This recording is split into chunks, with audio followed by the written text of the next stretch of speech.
शांति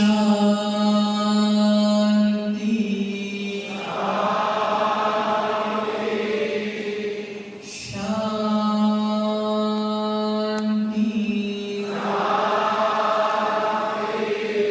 शांति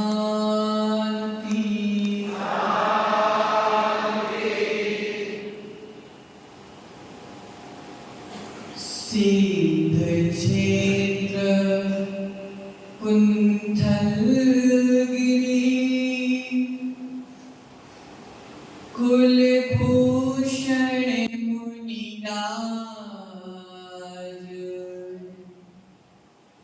मुनि देशभूषण परम जय जय जय जिनेराज।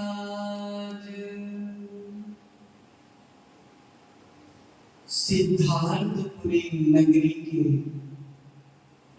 राजा क्षेमंकर एवं रानी विमला देवी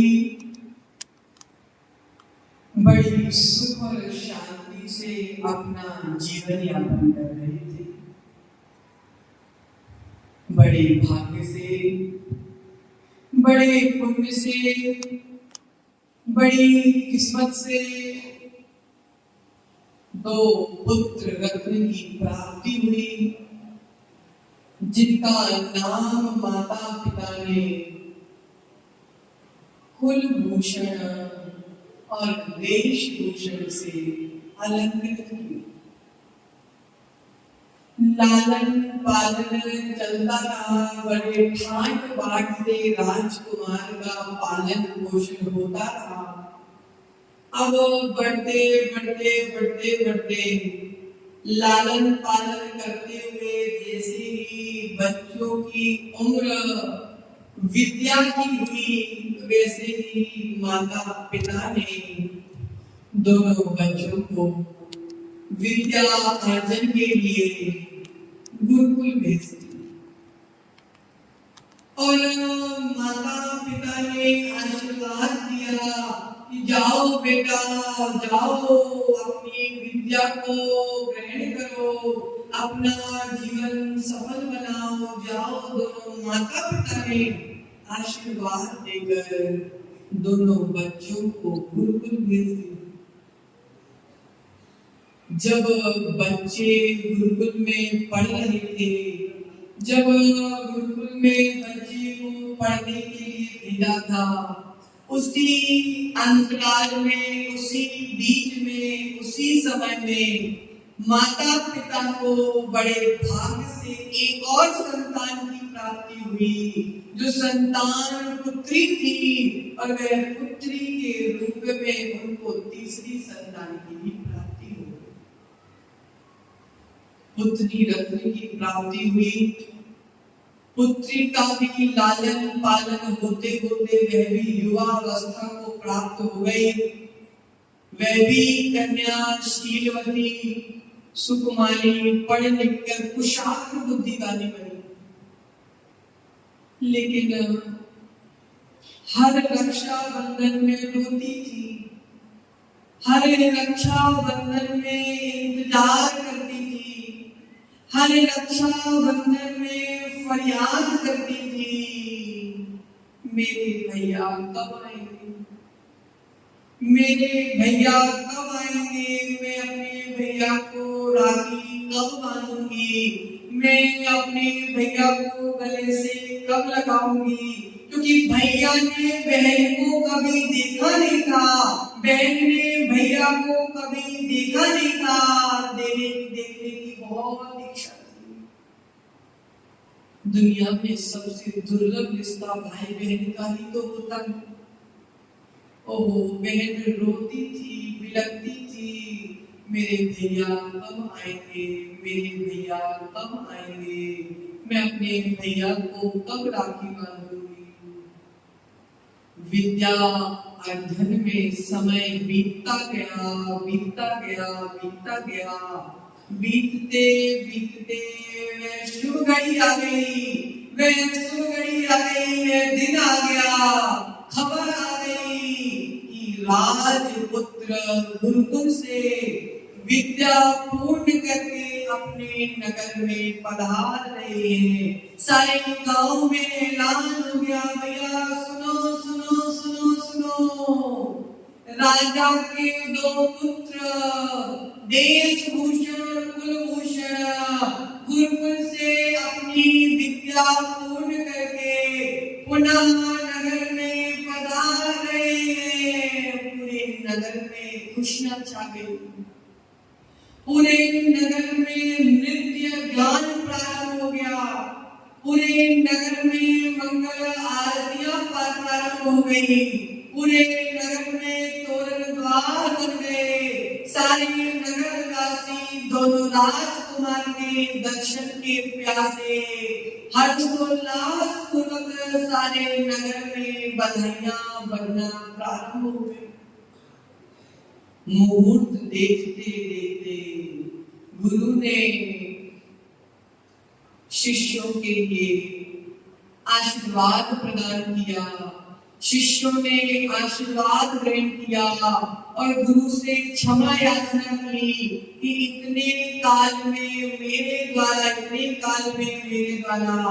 आपकी जो अवज्ञा हो गई हो तो क्षमा करना। आपने मुझे जीवन की शिक्षाएं दी हैं, उन शिक्षाओं का मैं सदैव उपयोग करूंगा। राजपुत्रों का मन भी हर्षोल्लास से भर गया था। वे भी बड़े हर्षित हो रहे थे। इतने वर्षों बाद हम अपने नगर में वापस जा रहे हैं, इतने वर्षों बाद हम अपने नगर में पुनः वापस जा रहे हैं। रथ में सवार होकर रथ आगे बढ़ रहा है, ऊपर से पुष्पों की वृष्टि हो रही है, अगल बगल शहनाइयों का वादन हो रहा है, अलग अलग वाद्य यंत्रों से नगर में राजकुमार का स्वागत हो रहा है।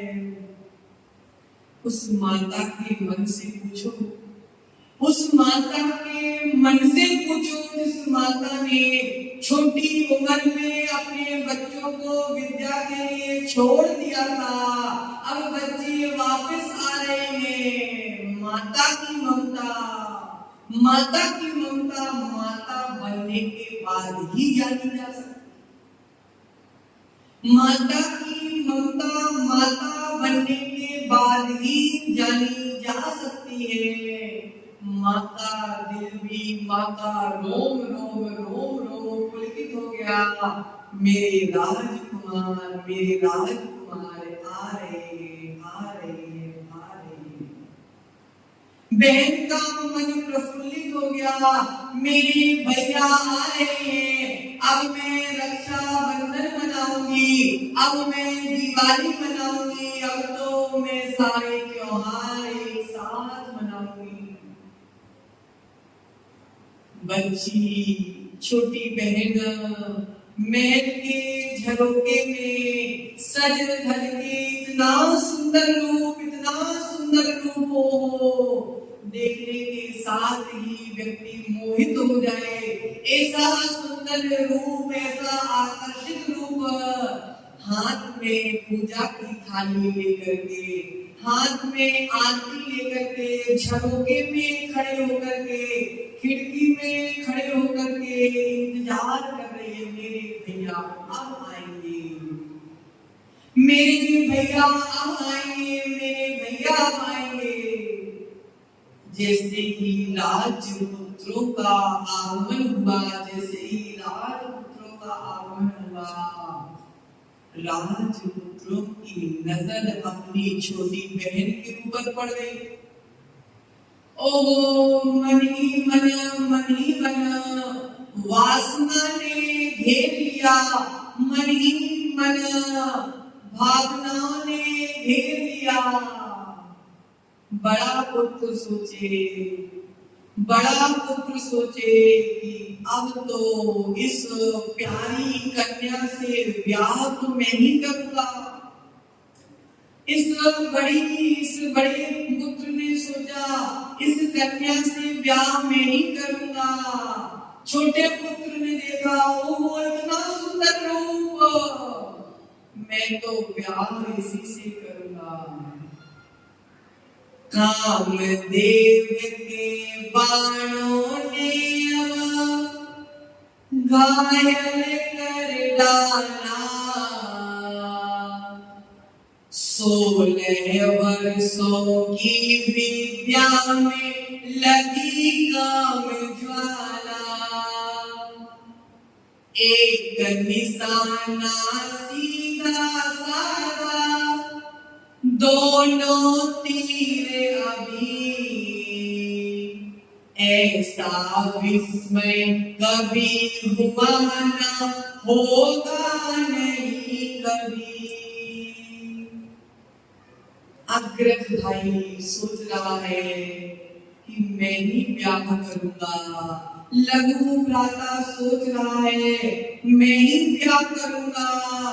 अग्रज भैया मेरी सुन लो, मानो सब तेरा,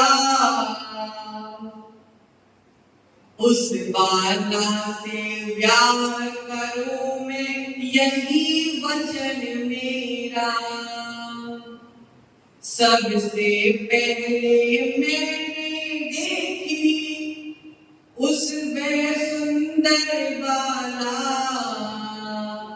मेरे सिवा नहीं हो सकता कोई रखवाला। पहले मैंने देखा, नहीं नहीं पहले मैंने देखा, नहीं नहीं पहले मैंने देखा, तू मैं प्रारंभ हो गई। सुन लो अनुज, आज तुम मेरी बात कहो तुमसे, प्राण जाए पर ब्याह करूंगा मैं उस बाला से।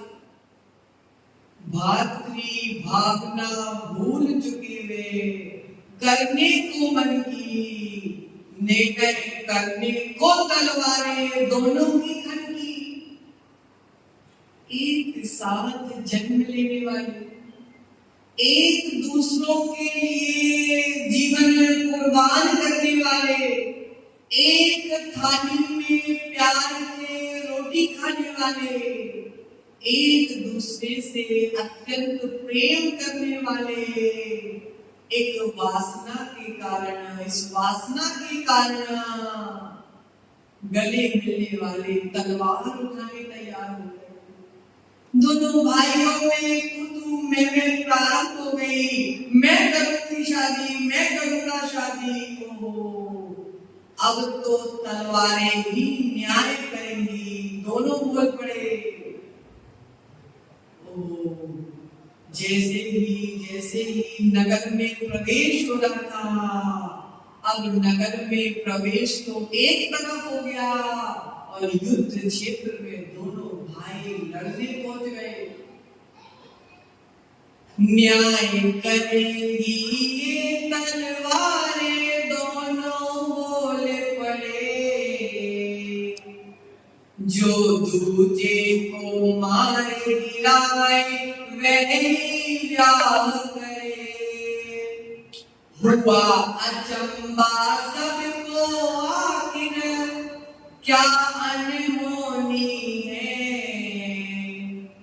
स्वागत की बेला में क्यों ये धरती खूनी है। कहाँ स्वागत हो रहा था, कहाँ तलवारें उठना प्रारंभ हो गई। दौड़े दौड़े युद्ध क्षेत्र में मंत्री गण आते, प्यार भरी मीठी वाणी में सब कुछ समझाते। नहीं वीरता की बेला है, वीर पुत्रो तुम। मंत्री दौड़े दौड़े आए और दोनों राजपुत्रों से कहा कि भैया ये लड़ने की बेला नहीं है, तुमको पूरे राज्य का, पूरे सम्राटों का, पूरे राज्य का भार तुम्हारे लिए दे दिया जाता है, मत लड़ो। बंटवारा कर दिया जाता है, मत लड़ो। तुम आपस में लड़ क्यों रहे हो, क्या परिचय देना चाह रहे हो? राज संपदा जो भी कुछ है वह सब कुछ तुम ले लो, ना मंत्रीगण राज संपदा हमको पाना है। देखो उस सुंदर बाला से ब्याह रचाना है। हमें मंत्रीवर संपत्ति नहीं चाहिए, हमें तो केवल सुंदर बाला से ब्याह रचाना है। ब्याह रचाना है किससे? उस सुंदर बाला से। ओ इतनी महान गलती। ब्याह रचा लो दोनों भैया, करो नाम देरी, तुम्हें सहोदर उनके ठहरे वे बहना तेरी। बुला रही है तुमको बहना वर्ष अनेकों से, इसीलिए तो देख रही है तुम्हें झरोके से। कर लो शादी, कर लो शादी, कर लो तुम शादी, वह तुम्हारी ही बहन है जो अनेकों वर्षों से तुम्हारे इंतजार में तड़प रही है, जो अनेकों वर्षों से तुम्हारा इंतजार कर रही है। मेरी बहन, मेरी बहन तो नहीं थी, लेकिन जब तुम विद्या अर्जन करने गए थे तब तुम्हारी बहन का जन्म हुआ था। झुका शर्म से माथा इनका, आंसू निकल रहे, भर कर आए सिसक सिसक कर पश्चाताप करे। धिक धिक धिक इस मेरे मन को, काम विकारों को, विषय वासनाओं के चक्कर अशुभ विचारों को। युद्ध क्षेत्र से बस लौट कर पुनः जंगल को चला गया। धिक्कार मेरे विचारों को, धिक्कार मेरी भावना को, धिक्कार मेरे परिणामों को। ऐसे परिणाम किस काम के जो मेरे बहन को पत्नी बनाने के लिए मजबूर कर दे। ओ बर्बाद है ऐसा रागी जीवन, बर्बाद है ऐसा वासनात्मक जीवन। और दोनों हाथों से केश दंश करके दोनों भ्राताओं ने मुनि दीक्षा को धारण कर लिया। ओ धन्य है जीवन के किसी भी पल में वैराग बच सकता है। संसार में रहकर प्राणी संसार को तर सकता है। अब तो ठंडी गर्मी बरसात सारे परिचयों को सहते सहते मुनिराज तपस्या कर रहे हैं, मुनिराज तपस्या कर रहे हैं। रत्नत्रय का पालन में समय बहुत बीत रहा है। अग्नि प्रभ ने नाम के किसी पूर्व भोग के वैरी ने एक दिन मुनिराजों को जंगल में तपस्या करते देखा और मिथ्या बुद्धि के कारण बैर याद आ गया और देव क्रोधित होकर ऊपर से पत्थर बरसाना प्रारंभ कर दिया, उपसर्ग करना प्रारंभ कर दिया। वंश स्थल पर्वत पर थर थर पर्वत भी कांपने लगा। घोर उपसर्ग। सारे पर्वत के नीचे के गांव वाले गांव छोड़ छोड़ कर भागने लगे कि भैया ये पर्वत अच्छा नहीं है, यहाँ तो जान को खतरा है। उसी समय वनवास के दौरान राम लक्ष्मण और सीता वन वन भटकते भटकते उस पर्वत के पास पहुंचे तो किसी व्यक्ति ने बताया, एक बूढ़े व्यक्ति ने बताया कि इस पर्वत में तुम मत जाना, इस पर्वत पे ऐसा भयंकर दैत्य रहता है जो इस पूरे गांव को खाली कर दिया। इस गांव के लोग गांव छोड़ छोड़ करके भाग रहे हैं। राम गए, लक्ष्मण गए, सीता गए। ओ यहाँ तो महामुनिराज तपस्या में लीन है, यहाँ तो महामुनिराज आत्मा के चिंतन में लीन है और इनके ऊपर उपसर्ग हो रहा है। राम लक्ष्मण ने अपना धनुष बाण निकाला। धर्मी जन की रक्षा करना ही क्षत्रिय बल है, दीन दुखी को नहीं सताना विद्या का फल है। वो उपसर्गों को दूर किया। जैसे ही मुनिराज का उपसर्ग दूर हुआ, जैसे ही मुनिराज का उपसर्ग दूर हुआ, दोनों मुनिराज ने केवल ज्ञान को प्राप्त कर लिया। गंधकुटी की रचना हो गई, गंधकुटी की रचना हो गई और दैत्य भी हार मानकर भाग गया। स्वर्ग लोक से इंद्रदेव रत्नों की दृष्टि करने लगे। सारी सृष्टि हर्षमय हो गई। सुंदर सी प्यारी सी गंधकुटी की रचना होकर भगवान मुनिराज की द्रव्य दिव्य श्रेष्ठता खिलने लगी, जग जग का उपकार करने लगी।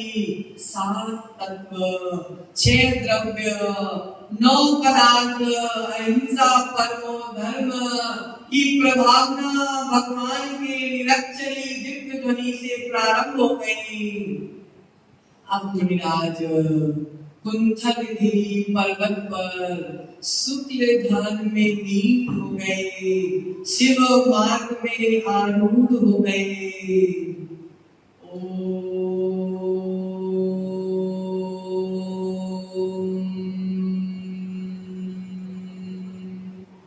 शरीर अलग है, आत्मा अलग है। शुक्ल ध्यान में लीन हो गए। अब वो धन्य है, धन्य मुनीश्वर, निज कल्याण किया। आत्म विभव को तुमने पाया, पद निर्वाण लिया। शुक्ल ध्यान में लीन होकर मुनिराज ने इस जन्म मरण के चक्कर को तोड़ करके मोक्ष गति को, पंचम गति को प्राप्त करके अपनी आत्मा को भी परमात्मा बना लिया। महापुरुष का ये चरित्र दे मान्यता दान, कुल को भूषित हम करे देश कल्याण। ऐसे महामुनिराज कुलभूषण, देश भूषण, कहाँ राग, कहाँ वैराग, कहाँ निर्वाण, जीवन की दिशा भी बदल दी और जीवन की दशा भी बदल गई। ऐसे महामुनिराजों के चरणों में बारंबार नमस्कार हो, नमस्कार हो, नमस्कार हो। ओम ह्रीं उत्तम